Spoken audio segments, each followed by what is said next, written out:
마녀집 연구실장 김용호입니다. 지금까지 우리가 알고 있기로는 향가는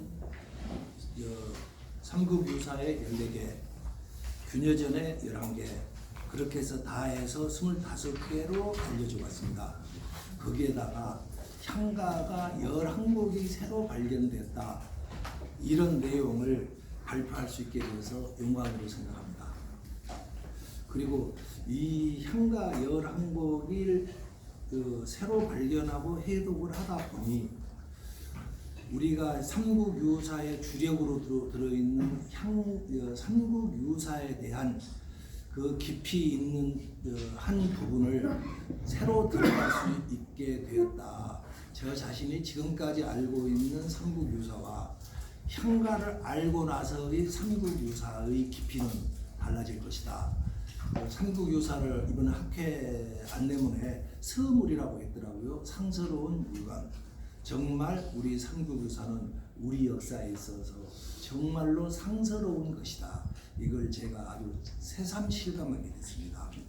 그래서 우선 처음에 제가 먼저 간단히 한 것은 먼저 향가 제작법을 짧게, 이미 제가 논문으로 발표됐기 때문에 향가 제작법을 짧게 리마인드 시켜드리고, 향가 11곡을 이걸 다 말하자면은 뭐 이건 하루 종일 맨날 며칠을 해야겠지만은 오늘은 짧게 가장 핵심되는 단어 한두 개 정도의 설명으로 그치고자 합니다. 그 향가 제작법이라는 것은 지금까지 우리는 향가를 뭐라고 했느냐, 신라 시대 말로 불리어진 노래다. 이것이 지금까지의 향가에 대한 정의였습니다. 이 논리에 따르면은 현재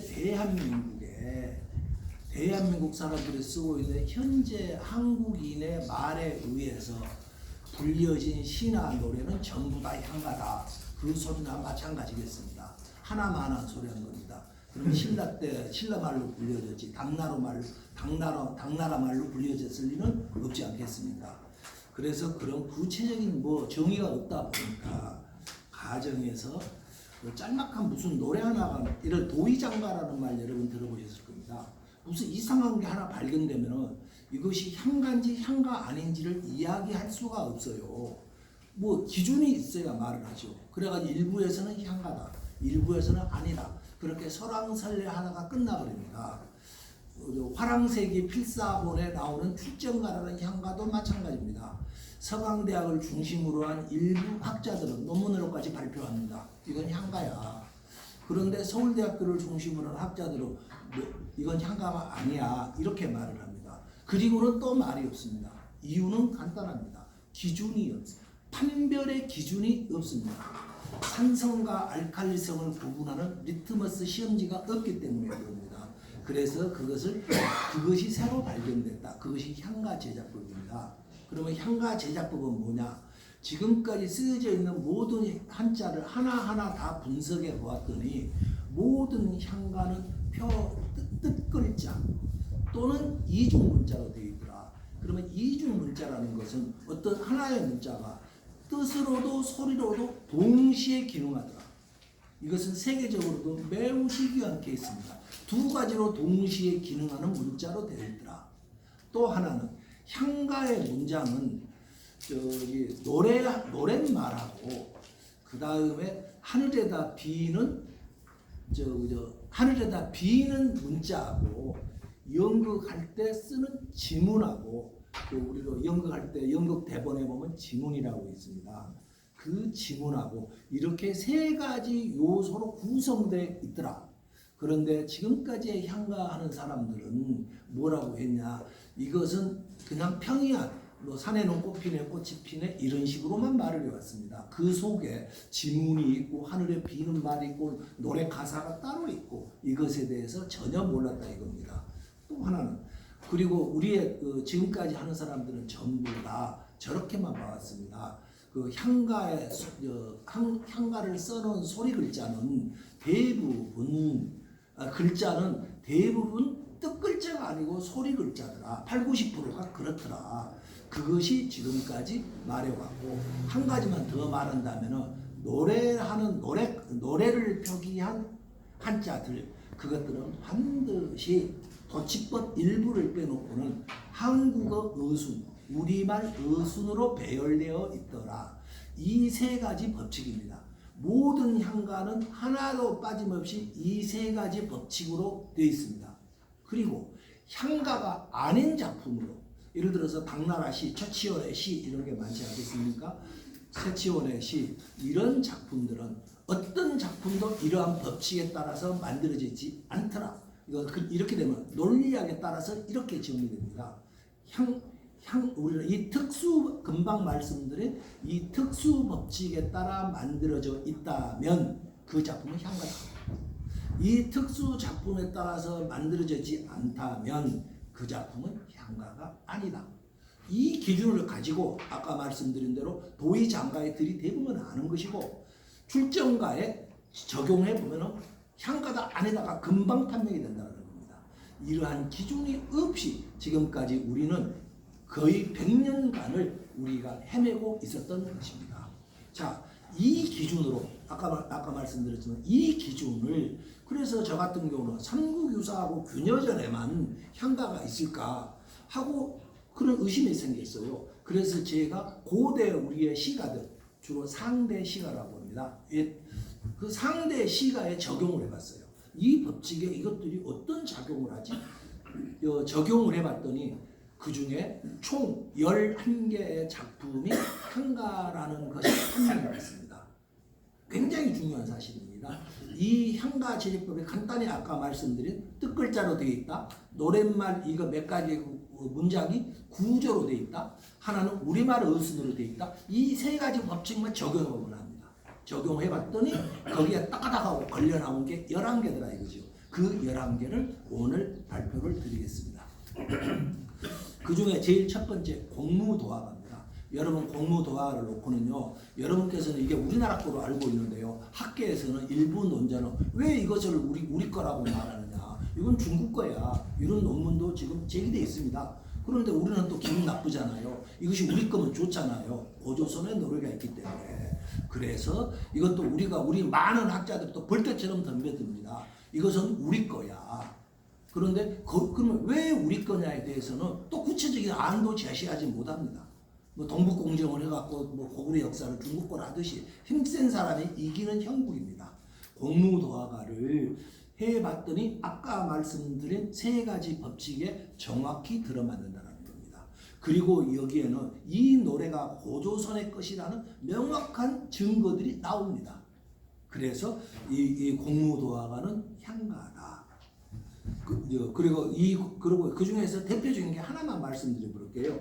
8페이지의 둘째 줄 당내 이런 게 나옵니다. 이 당내가 무슨 보월이라고 아까 말했습니다. 여기서는 아까 연극에서의 지문에 해당하는 구절입니다. 마땅당 능금나무 내입니다. 이게 요 대목에서는 뭐라고 하냐, 이것이 보원입니다. 마땅히 능금나무를 제사로 차라 올려서 천지 신명께 빌라, 요런 뜻이 됩니다. 다시 말씀드리죠. 향가는 노랫말이고 보원이 있으면은 그건 향가다. 그렇게 되는 겁니다. 그다음 한 가지만 더 말씀드릴게요. 공무, 우리는 이렇게 말합니다. 그런데 우리는 이 법칙도 해독도 제대로 지금 엉망으로 해놓고 있습니다. 우리의 인문학을 해왔고 이런 분들이 공무 이 두 글자도 해독을 못해요. 그러면 그 뜻은 뭐냐? 딱 이겁니다. 공이 없어졌네. 돌아가셨다 그 말입니다.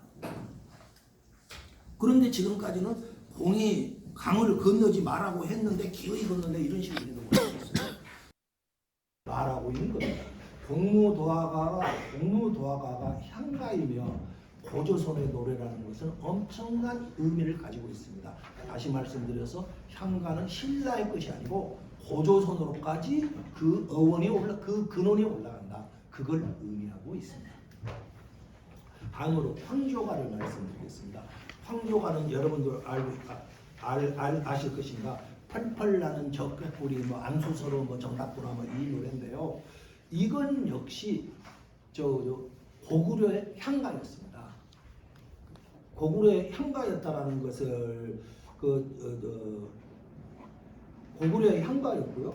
여기에서 말하는 황조라는 것은 무엇이냐? 이건 일본의 만예집에도 무지하게 나옵니다. 일본에서는 황엽 이렇게 나옵니다. 황엽, 노란 나무 잎사귀. 여기서는 노란색 공통점이 있죠. 알고 봤더니 황조라는 것은 옛날에는 상복을 노란 삼배로 입고 있었습니다. 그래서 이 황조는 노란 여기 유리왕의 처가 계비가 죽었어요. 계비가 죽고 나서 상을 치르고 있으니까 많은 사람들이 노란 상복을 입고 와서 조문을 오더라 이거예요. 그래서 참 너희들 둘이 다정스럽게 보이는구나. 그런데 우리는 지금까지 이것을 이 황조의 의미가 무엇인지도 모르고 그냥 펄펄 나는 적개꼬리 뭐 이렇게만 하고 있었던 겁니다. 다시 말해서 우리 고등학교 초중고 교과서에 시작되자마자 이 노래들이 나오는데요. 이 노래의 의미도 모르고 우리는 그렇게 배워왔고 지금 우리 세대는 우리 후배들에게 그렇게 가르치고 있습니다. 다시 말씀드려서 그리고 한 가지만 더 말씀드리면은 황조가에서 기라는 단어 끝에서 세 번째 줄 기라는 글자가 나옵니다. 이 기라는 뜻은 향가에서는 수천 수만 번이 나옵니다. 우리가 보면 사람이 죽으면은 키 위에다가 저승사자밥을 올려놓지 않습니까? 그 저승사자밥을 오르는 키를 말합니다. 이 대목에서 저승사자밥을 키 위에다가 차려 놓으세요. 이런 그 지문에 해당됩니다. 중요한 것은요. 이것은 그런데 바람신을 의미합니다. 사람이 배를 타고 저승으로 가는데 순풍에 돛 달고 잘 갈 수 있도록 해주세요 라고 빌 때 쓰는 이 기입니다. 그런데 이 바람신이라는 건 여러분 무엇과 연결되느냐? 단군 신화와 연결되고 있습니다. 여기에서 이제 이 향과 기를 통해서 우리는 단군 신화의 해독까지도 새로이 알 수 있다는 겁니다. 그러면 단군 신화가 뭐냐? 그 단군이 풍백과 우사와 운사 이 세 명을 데리고 옵니다. 바람신, 구름신, 비신을 데리고 옵니다. 왜 단군이 바람신, 비신, 우신을 데려올까요? 근데 우리는 대부분 사람들이 이렇게 해요. 농경에 좋아서 그래. 농사의 신이니까. 아니 무슨 그것이 아니고 단군은 이 세 가지는 저승으로 보내는 가장 결정적인 신들입니다. 미래를 지배하는 겁니다. 단군은 미래로 우리 죽은 영혼들을 저승세상으로 잘 보내기 위해서 풍백과 우사와 운사를 데리고 왔구나. 그걸 새로 알 수 있었습니다. 제가 말씀드렸죠. 향가를 알게 되니 삼국유사를 새롭게 보게 되더라. 다시 말씀드려서 단군 신화까지도 새롭게 해석을 해야겠더라. 지금까지도 우리는 단군 신화를 아직 덜 해석돼 있다. 이런 것을 황조가는 의미하고 있었습니다. 그 다음으로 13번 구지가도 또 향가였습니다. 그러면 구지가라는 건 뭐냐? 그 당시에 알고 봤더니 뼈전이 있었더라고요. 뼈전. 그 뼈전이 있었는데 뼈를 거북이처럼 구워가지고 점을 치는 겁니다. 그런데 이분들은 뭐를 하고 있냐? 뼈를 구우면서 이 점이 반드시 새로운 왕이 나타나게 해줘. 그걸 비는 주문으로 외우고 있더라고요. 그 주문이 바로 우리가 알고 있던 구지가였습니다. 향가는 현실에 이 노래 부르는 대로 만들어 놓은 노래 부르는 대로 현실이 이루어지게 하는 그런 노래였습니다. 다시 말씀드려서 얼령주라고 주의라고 부릅니다. 말이 씨가 된다는 거.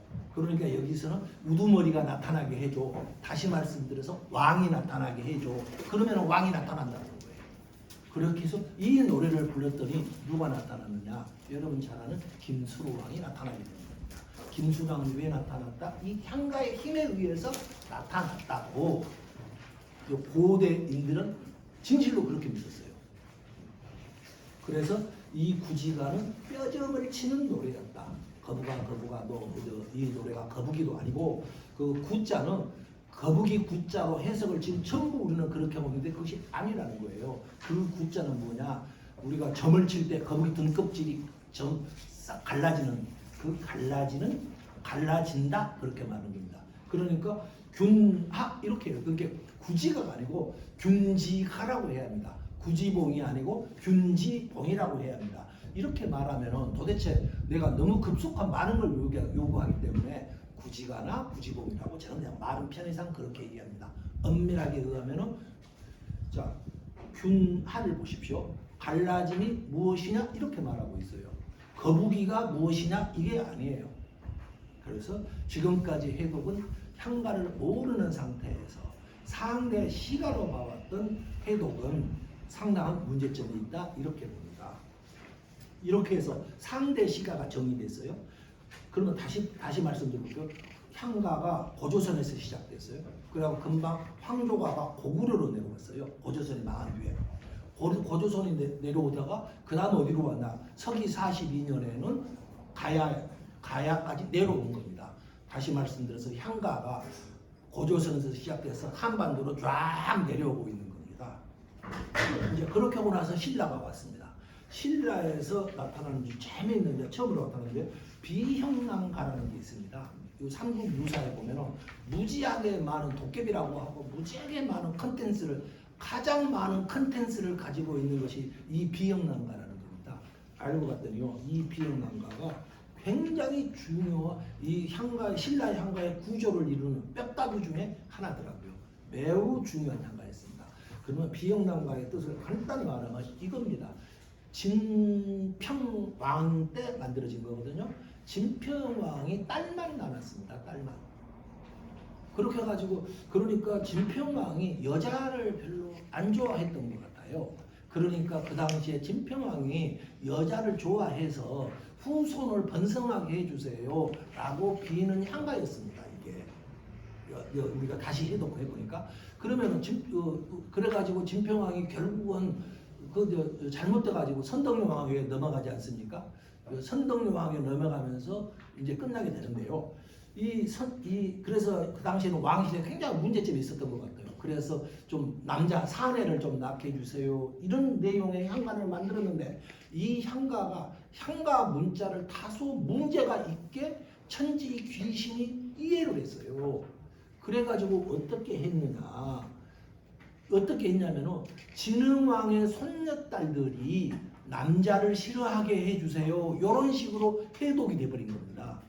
그렇게 해가지고 다시 말씀드려서 비형랑가는 진평왕이 아니고 진흥왕의 손녀딸들로 하여금 남자를 싫어하게 해주세요 이렇게 효과가 나타나 버립니다. 아까 말씀드렸죠. 향가는 불리면 그대로 돼버린다고. 그럼 그대로 돼버려요. 그러면서 제일 처음에 나타나는 것이 누가 나타나냐? 여러분 잘 아시다시피 선덕여왕이 나타나요. 선덕여왕은 시집도 안 가요. 시집도 안 가가지고 결국은 자기 사촌 여동생 진덕여왕에게 자식 후사를 생산하지 못하니까 자기 사촌 여동생인 진덕여왕에게 넘어가요. 그러나 진덕여왕 역시 진흥왕의 손녀딸이에요. 진흥왕 손녀딸 진덕여왕은 아예 시집도 안 갔어요. 후손이 끝나버려요. 그 다음에 또 어떻게 돼버리냐? 지금까지 멀쩡하게 시집을 가서 잘 살고 있었어요. 누가? 진흥왕의 손녀 중 선화공주가 누구에게? 백제 무강왕에게 시집을 가서 잘 살고 있는데 자기 친정 동네에서 비형랑가라는 이상 얄궂은 향가가 나와버린 거예요. 그래서 이 향가가 힘을 써요. 그래가지고 남자를 갑자기 혐오하게 만들어버려요. 이거 여러분 정말 희귀하고 황당한 이야기지만 향가적 합리주의, 이것이 바로 향가의 합리주의입니다. 향가를 그렇게 만들어버린 거예요. 그러니까 누굽니까? 무강왕이 화가 나는 거예요. 그래갖고 자기 처갓집을 쳐들어가는 전쟁이, 대대적인 통일 전쟁이 벌어지게 되는 그러한 수많은 부작용을 낳게 되는 것이 여러분께서 알게 되는 이 비형랑가라는 저주의 노래가 되더라. 그래서 그러면 이 저주 노래가 끝나느냐? 그러면 진흥왕 손녀딸들은 다 그래야 할 거 아니냐? 또 한 명이 남아 있습니다. 누굽니까? 요석공주가 있습니다. 김춘추의 딸 요석공주가 과부가 돼 살고 있었어요. 그러니까 시집을 안 가겠다고 하는 겁니다. 그러니 그래가지고 원효대사께서 이 비형랑가의 저주를 끝장내는 노래를 만듭니다.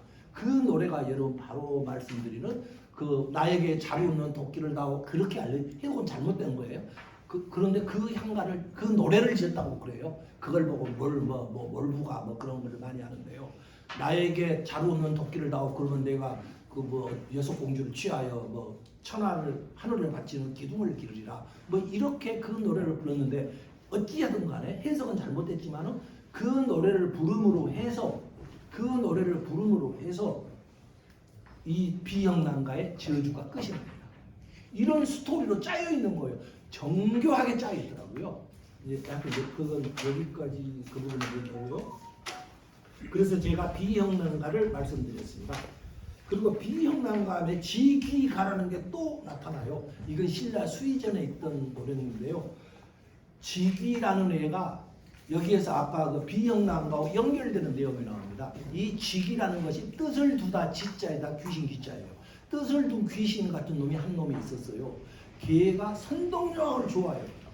그런데 결과적으로 어떻게 돼요? 선동여왕을 무지하게 좋아했는데 아까 제가 말씀드렸잖아요. 선동여왕은 이미 남자를 좋아할 수 없는 몸이 돼 있었어요. 그래서 이 지기가를 선동여왕이 제가 하도 나를 자꾸 나를 이렇게 흠모를 하니 그걸 하지 못하게 해라. 그렇게 해가지고 그 밑에 향가를 짓는 이에게 향가를 지어라 해요. 그 짓는 향가가 이 지기가라는 향가입니다. 간단히 이것은 제가 짧으니까 읽어드릴게요. 지기 마음속에 타오르는 불 20페이지 됩니다. 타오르는 몸이 선동여왕의 사랑하다 몸이 불타버리는 거예요. 타오르는 몸이 변하여 불귀신이 되었다네. 옮겨가라. 검푸른 바다 바깥으로. 다시는 오지 말라. 서로 사모하지 말자. 이런 내용이 된 겁니다. 그래서 너는 다시는 이 신라 땅에 나타나지 말라. 그 활리역의 지기에게 선동여왕이 이렇게 물리치는 겁니다. 그래서 이것을 증명하는 게 또 선동여왕이 여러분 그 당나라 당태종인가 누구 저걸 보냈죠. 너는 모란꽃인데 흉맞다고 그러지 않습니까? 너는 모란꽃인데 어떤 나비도 따라오지 않는 그 모란꽃이야. 그런 게 전부 다 아까 비형난가와 연결돼서 이동되는 구절입니다. 이게 그렇게 해서 지기가가 있고요. 그 다음에 25번 요석공주가입니다. 이 요석공주가는 원효대사가 지은 거예요. 드디어 우리는 이 불교의 그야말로 우리 최고의 불교의 고승이신 원효대사께서 지었다는 이 시 향가가 두 개가 발견이 됩니다. 그 중에 하나가 이 요석공주가입니다. 비형난가의 저주를 풀어냅니다. 여러분 미녀와 야수 뭐 프랑스인가 스페인인가 어디 그 동화 있지 않습니까? 미녀가 사랑하게 되면은 야수를 사랑하게 되면 야수로부터 저주가 풀린다는 식으로 이 노래에 의해서 그 비형난가의 저주가 풀려납니다. 신라 왕실에서. 그래가지고 그 요석공주가가 나왔고요. 그 다음에 7번에 그 다음 게 27쪽이 되겠습니다. 이것을 해독하다가 우리가 헌화가가 있고 해가라는 게 있어요. 이 헌화가와 해가를 연구하다 보니 새로운 향가 제작법에 의해서 헌화가와 해가가 어디서 만들어졌는가 그것이 위치가 밝혀지는 거예요. 그 장소가 나오는 거예요. 그랬더니 오늘 이 발표하는 논문을 어제 경상일보에서 일면 톱으로 보도를 했어요. 거기에 보면 내가 오늘 하나씩 끼워놨습니다. 일면 톱 보도입니다. 그 장소가 어디냐면 해가라는 것이 그 수로 부인이 어디 가서 척추꽃을 받았다 노홍으로부터 그게 있지 않습니까? 그게 울진에 있는 천전리라는 마을이 있습니다. 천전리 마을에 가면은 저게 있습니다. 그게 뭐죠? 각석이 있습니다. 그 각석 앞에서 이 수로 부인이 이 헌화가를 불렀더라고요. 그런데 헌화가 정말 우리가 알고 있는 것과 전혀 다른 내용으로 해석돼요. 그것이 뭐냐면은 이건 거예요. 이 노홍이 동네 여인을 암소를 납치해 가고 있었어요. 납치해 가고 있는데 그걸 지나가다가 누굽니까? 수로부인의 남편 순정공이 야 저걸 발견을 해요. 저 나쁜 놈 때려놔라고 때려가지고 때려 쫓아버려요. 그러니까 이 노홍이 그러는 겁니다. 아니 왜 나를 이래? 아니 왜 나를 때려? 근데 노홍은 실제로는 동해용이었거든요. 네가 내 신분을 모르겠어 그러는구나. 그렇게 해서 내가 뭔가를 가르쳐 주지 네가 나를 함부로 다스릴 수 있는 놈이 아니라는 걸 보여줄게. 그러면서 천전리 각성으로 단숨에 날아 뛰어 올라가서 꽃을 꺾어서 수로 부인과 그 일행에게 바칩니다. 수로 부인에게 바치기 아니고 일행에게 바칩니다. 한자는 그렇게 나와요. 일행에게 바치고 봐. 네가 나를 함부로 다스릴 수 없는 놈이라는 걸 잘 알겠지. 그렇게 하고 뒤를 밟아갑니다. 그렇게 하고 이 일행이 어디까지 가냐면 거기서 이틀을 더 가요. 그게 울산 앞바다에 있는 초용해가 나오는 초용암 앞에 있는 저기가 됩니다. 지금 SK 가스 울산 본부가 있는 봉대산이라는 바로 바닷가 옆에 바로 봉대산이 있습니다. 그 봉대산 위에 올라가서 해가를 부르고 해가를 만들어요. 이런 스토리가 짜여 있어요. 그래서 이 스토리가 바로 아까 여러분께 내가 복사해드린 그 오늘 경상일보 제1면 어제 일자 1면복 기사입니다. 그래서 해가와 헌화가는 1년의 기우제였다. 그때 서기 706년이었습니다. 그의 굉장한 가뭄이 됩니다. 그 가뭄을 끝냈을 겁니다. 왜? 향가가 해서 수로가 나타나게 되라. 수로가 뭐냐? 물수자 길로자입니다. 물길이 나타나게 해달라. 물길이. 그래서 물길이란 거야. 비가 오면 물길이 생기지 않습니까? 그래서 비가 오게 해주세요. 그러니까 용이 수로 부인을 놀래가지고 수로 부인을 바쳤습니다. 그래서 이제 그 가뭄이 해소됐다. 그런 스토리를 가진 우리의 옛날 이야기였습니다. 그리고 그 다음에 8번에 37쪽이 됩니다. 지리가라는 향가가 나옵니다. 뜻은 딱 두 자로 돼 있어요. 나머지는 다 연극에서 말하는 아까 우리 보원 지문으로 돼 있었습니다. 딱 뜻은 글자는 두 자인데요. 지리 지혜롭게 다스리라. 신라가 너무너무 많은 그 당시에 고통을 겪고 있었습니다. 신라가 거의 멸망하지 않느냐? 막 천연두는 막 몰아치지요. 그렇게 해서 신라가 너무 고통스러우니까 그때 그 저자가 그럽니다. 아무리 힘들지라도 나라를 지혜롭게 다스려 주세요. 그렇게 해서 만들어진 노래가 지리가입니다. 글자가 모두 해서 7글자입니다. 그래서 저는 이 향가를 7자 향가라고 제가 이름을 정했습니다. 그 다음에 신라는 계속 어려움에 들어갑니다. 40쪽이 되겠습니다. 판리가라는 향가인데요. 진성여왕 때 만들어진 노래입니다. 진성여왕이 이 노래는 진성여왕의 멸망을 예고하고 있었습니다. 그리고 신라가 나라가 세 개로 쪼개진다라는 것을 예고하는 향가였습니다. 그걸 내가 지금 이것을요 아직 우리 전부 다 해독도 못하고 있는 상황입니다. 간단히 한번 읽어드릴게요. 나무 망해가는 나라 절에 여승이 되리 어찌하리요. 여왕은 떨려나 여승이 되리 떨려나 여승이 되어 뗄나무 하리 떨려나 여승이 되리. 세계의 언덕에 왕이 들어서고 도적들이 오리떼같이 모여드는구나. 사바하. 이렇게 만들어진 향가였습니다. 이것은 시가 아니고 요대로 되는 노래입니다. 이게. 향가는 다시 말씀드려서 노래로 그치는 게 아니고 현실대로 이루어진다는 노래 내용대로 현실이 이루어진다는 거 그런 뜻이 되겠습니다. 이렇게 해서 결국은 이 향가의 힘에 의해서 진성여왕은 쫓겨나서 그해 가을에 그 북궁에서 죽게 됩니다. 그 다음 44, 10번째 새로 발견된 10번째 향가입니다. 완산동요입니다. 이것이 견훤이 궁예에게 도망가서 아들에게 쿠데타를 맞고 북으로 해서 왕건에게 귀의를 합니다. 그때 만들어진 향가인데요. 그때 애들이 동요를 부르고 다녔습니다. 그 동요 내용이 어떤 내용이냐면 45쪽이 되겠습니다. 이렇게 나옵니다. 그 가련하구나 완산의 아이 달아났던 아비가 연산에 와 신금의 군사 무너뜨리지. 이렇게 해석됩니다.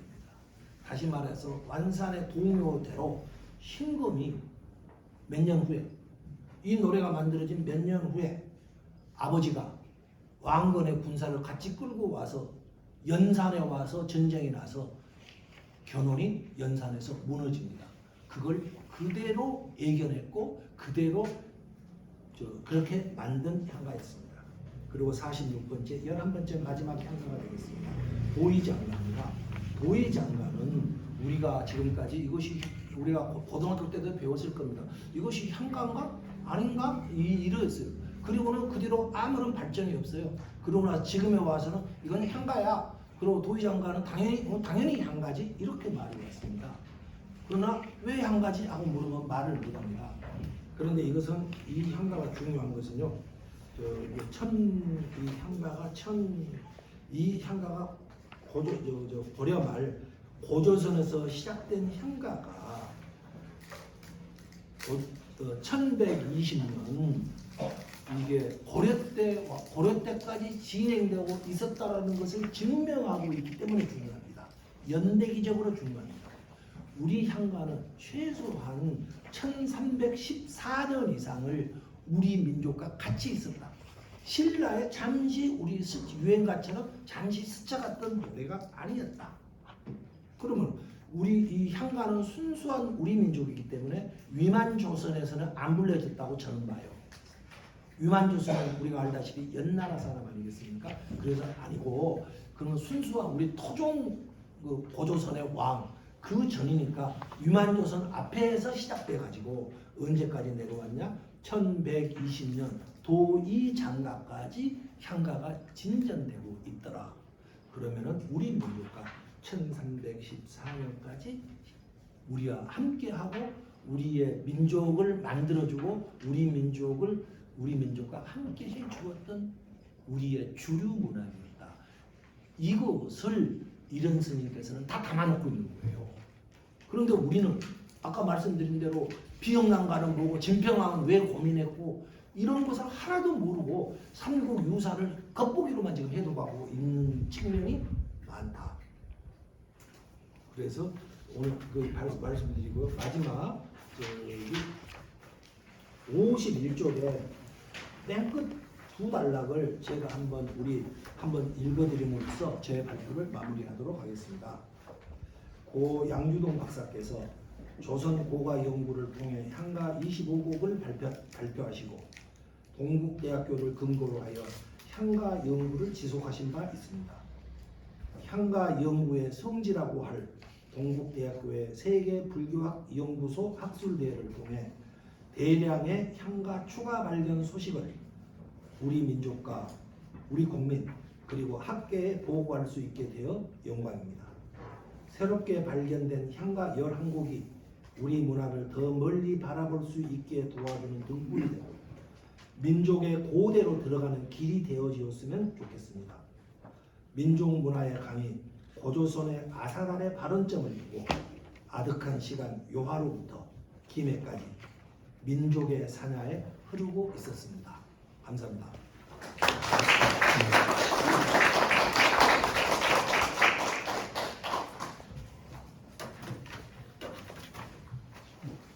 잊어버렸지만 질문을 하나 질문 받겠습니다. 기다리실까요? 시간이 질문 하나 정도 할 수 있을 것 같습니다. 질문이기보다는 조금 더 그러니까 좀 약간 재고를 하셔야 될 부분인데 일단은 그 선덕 여왕은 사실은 사료에 결혼해서 남편이 갈문왕이 등장하거든요. 갈문왕이 있어요. 갈문왕이 있어서 그 부분 좀 고려하시면 좋을 것 같고 요섭공주도 김허문과 결혼했다가 죽고 이제 과부가 됐잖아요. 결혼 안 한 게 아니라 그런 부분도 좀 고려해 보시면 좋을 것 같아요. 그 부분을 제가 이제 충분히 검토했고요. 예. 여기서는 내가 이제 발표를 아까 잠시 어긋날 수 있었으나 내용에는 다 반영되어 있습니다. 이상입니다. 네, 감사합니다. 네, 그 기조발제이기 때문에 논평은 없습니다. 우선은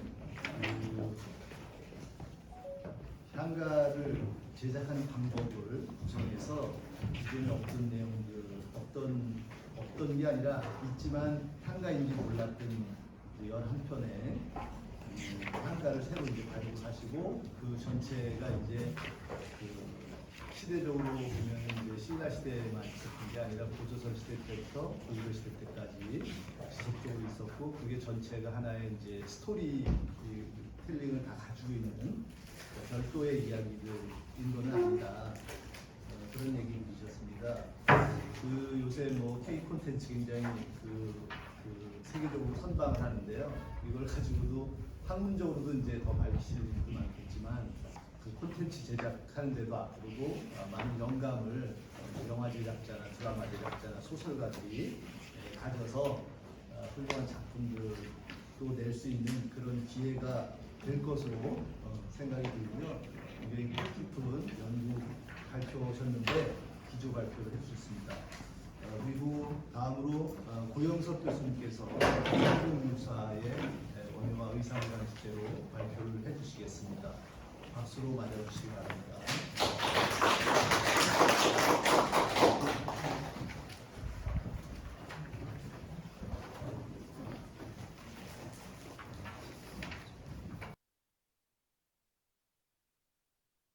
같은 11편의 한가를 새로 이제 발굴하시고, 그 전체가 이제 시대적으로 보면 이제 신라 시대에만 있었던 게 아니라 고조선 시대 때부터 고구려 시대 때까지 지속적으로 있었고, 그게 전체가 하나의 이제 스토리 텔링을 다 가지고 있는 별도의 이야기들인 거는 아니다. 그런 얘기 주셨습니다. 그 요새 뭐 K 콘텐츠 굉장히 세계적으로 선방을 하는데요. 이걸 가지고도 학문적으로도 이제 더 밝히실 일도 많겠지만, 그 콘텐츠 제작하는 데도 앞으로도 많은 영감을 영화 제작자나 드라마 제작자나 소설가들이 가져서 훌륭한 작품들도 낼 수 있는 그런 기회가 될 것으로 생각이 들고요. 굉장히 뜻깊은 연구 발표하셨는데 기조 발표를 해주셨습니다. 그리고 다음으로 고영석 교수님께서 한국유사의 원효와 의상을 가는 주제로 발표를 해주시겠습니다. 박수로 맞아주시기 바랍니다.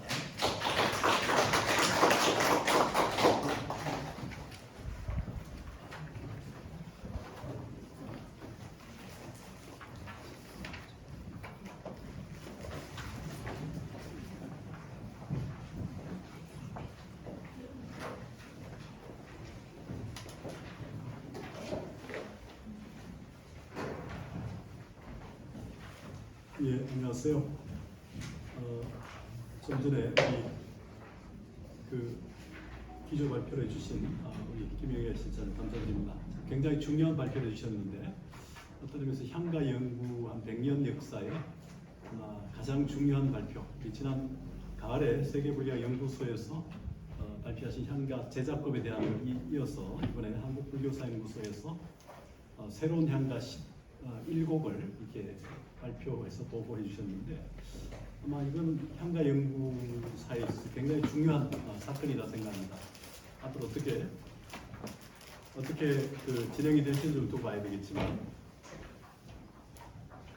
굉장히 중요한 발표였고, 아마 향가 연구자들도 좀 앞으로 고민을 해야 될 문제가 아닌가.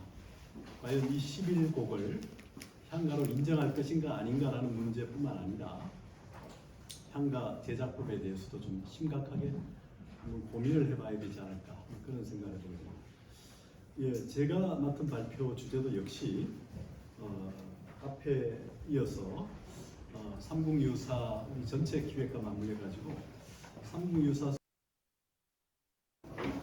지금부터 오늘 발표와 토론을 종합하는 의미로 종합 토론을 시작하도록 하겠습니다. 저는 앞서 사회를 맡았던 연세대 조경책입니다.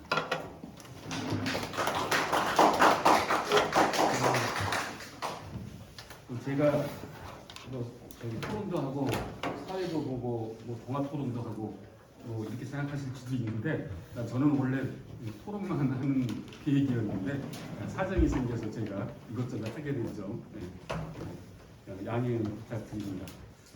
저한테 우리 종합토론 때 주어진 시간이 30분이기 때문에 사실 한 분씩 말씀만 나눠도 다 가는 시간이라 개별적으로 또 미진한 부분을 서로 묻고 답하는 거는 하지 못할 것 같습니다. 그래서 특별히 본인 토론이 아니더라도 또는 본인 주제 발표 토론이 아니더라도 다른 분께도 이렇게 질문할 수 있는, 서로 교차 질문할 수 있는 그 기회를 드리도록 하겠습니다. 먼저 제가 앞서 서정훈 선생님의 는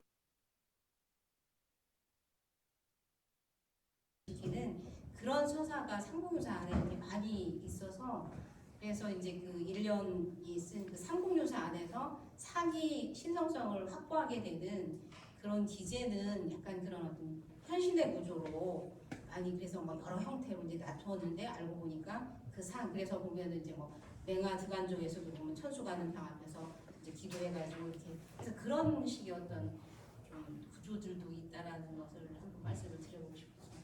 네.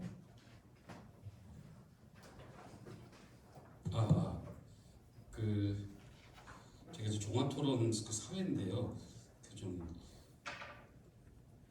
뭐 여러분들의 의견을 다 들으면 좋겠는데 사정이 시간이 있어서 그리고 또 제가 좀 의문도 많거든요, 사실. 그리고 사실 여기 와가지고 처음에 우리 김영희 선생님께서 한가를 발표하셨는데 저는 죄송하지만 이렇게 잘 들어보지 못한 얘기고 좀 많이 공부해야 되겠다 이제 그런 생각도 하지만 한편으로는 좀 이해되지 않는 부분도 사실 좀 많이 있었습니다. 그래서 죄송하지만 제가 한번 좀 여쭤보고 싶은 거는요.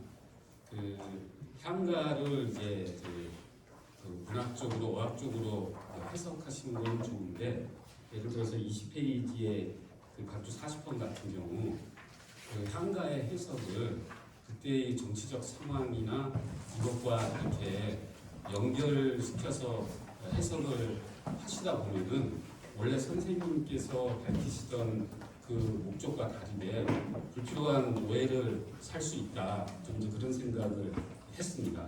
예를 들어서 이제 선화공주가 이제 주 등장인물로 등장하는데 2009년에 그 미륵사에서 사리봉황기가 발견됐는데 거기에는 그 미륵사 창건의 그 주체인 선화공주는 등장하지 않고 이제 그 사태광후가 등장해서 그래서 좀 이런 향가의 해석을 역사적 상황과 이렇게 결부시켜서 하실 때는 좀 더 많은 검토가 필요하지 않나 생각이 들었고요.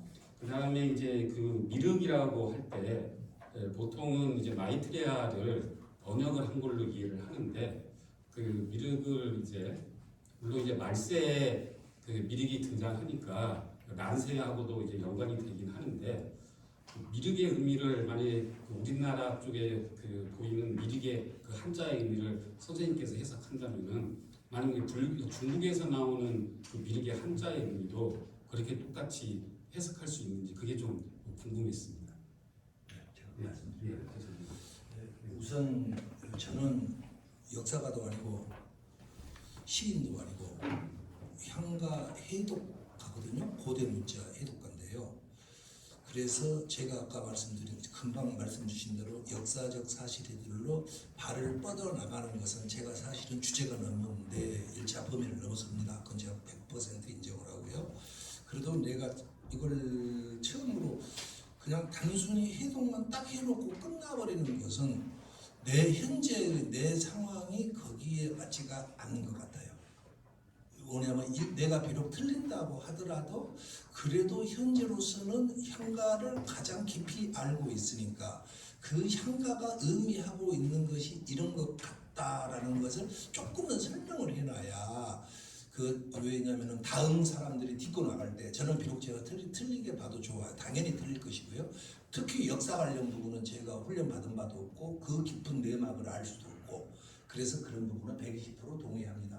그러나 저라는 입장이 현재 지금 해독해 놓는데 아마 이것은 이런 사건과 연계되어 있을 거야 라고까지는 내가 첫 시작하는 입장에서 밝혀주는 게 좋겠다. 그래서 제가 했다는 것을 양해해 주시기 바랍니다. 그래서 제가 그건 역사를 설명하는 반드시 제가 충분히 인정하고 있어요. 주제넘짓이다. 그러나 첫 시작이니까 양해해 주십시오. 두 번째가 뭐였죠? 아, 근데 향가에는 아까 중국에는 이것이 적용이 안 돼요. 그냥 미륵이에요. 그런데 향가를 하다 보면 향가의 가장 중요한 법칙 중에 하나가 향가가 쓰여지는 법칙은 아까 제가 말씀드린 대로 향가하는 문자는 어떻게 하고 어떻게 하고 어떻게 했다. 이런 기능은 제가 설명을 드렸어요. 그러나 향가를 해독하면서 나가는 가장 중요한 법칙 중에 하나가 고유명사법이라는 게 있습니다. 예를 들어서 우리가 지금은 여기에 있는 삼국 유사에도 어마어마한 지금 고유명사들이 나오는데요. 이것에 대해서는 제가 전면적인 재검토가 언젠가는 이루어지리라고 봅니다. 왜 그러냐면은 향가에 우리는 제 이름이 김용현인데요. 우리 분명히 할아버지는 일정한 뜻을 담아서 제 이름을 지었을 겁니다. 근데 김영회라는 이름에 한자 의미에다가 그런데 누구든지 이제 사회에 나와서 이름을 하다 보면은 김영회라는 표음문자로만 해석을 해요. 그런데 그러기 때문에 이 향가에 나오는 이 하나하나의 이름에는 상당 부분이 향가 해독과 관련된 의도가 담겨 있다라는 것이 무수한 법칙에 의해서 입증이 되어 있습니다. 이 향가에 대해서. 그래서 향가의 고유명사법입니다. 향가에 나오는 고유명사는 거의 90%는 향가 제작 의도와 연결이 되어 있다는 겁니다. 그래서 그러면 우리가 한자 몇 개를 가지고 이 향가를 어떻게 해독할 것인가? 거기에는 우리를 끌고 가주는 법칙 하나가 고유명사에 담겨 있는 뜻. 예를 들어볼게요. 그러면은 해성가예요. 그 중에 하나가 돌처라는 애가 나와요. 돌연 아팠다 이런 뜻이에요. 그러게 어떻게 화랑 셋이서 왕에게 보고하고 금강산으로 가고 있는데 그 중에 하나가 돌처였다는 거예요. 그런데 그걸 풀어보면은 걔가 갑자기 아파요. 그래야만 얘기가 돼요. 그러니까 모든 고유명사의 뜻을 가지고 있더라. 저도 그래서 생각을 해봤지. 하나하나 풀어봤죠.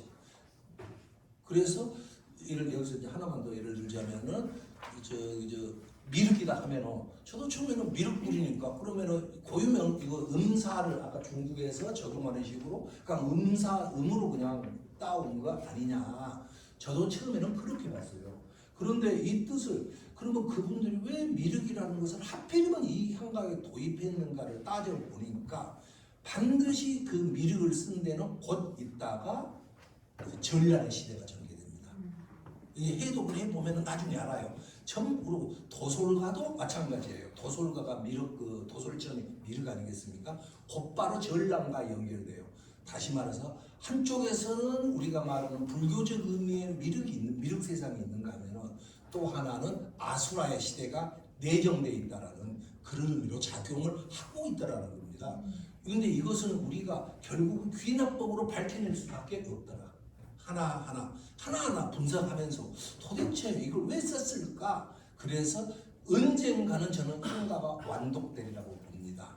그 완독은 누구냐? 개인 김영회가 아니고 무수한 사람이 덤벼들어서 제 해독법으로 보면은 미륵은 과연 무엇을 의미했는가? 예를 들어서 판리가 있지 않습니까? 누구 진성용화 거기서 나무 사바하 맨 처음에는 나무가 나오고요. 끝에는 사바가 나와요. 그러면 우리가 말하는 이거 음사 아니냐? 당신이 말하는 향가 제작법에 어긋나지 않느냐라고 또 풀어봤더니 또 그대로 딱 떨어져 나와요. 이걸 어떻게 봐야겠냐고요. 나무는 뭐냐면 왕이 없어진다. 사바하는 이 사바하 해가지고 그대 질책받아야 하리 이렇게 해독이 돼요.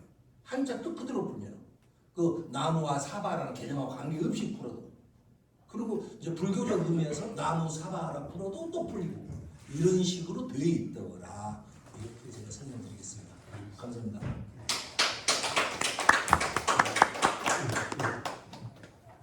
어떤 내용? 이 내용 말입니다. 아니 저 식물 동물에 대해 예.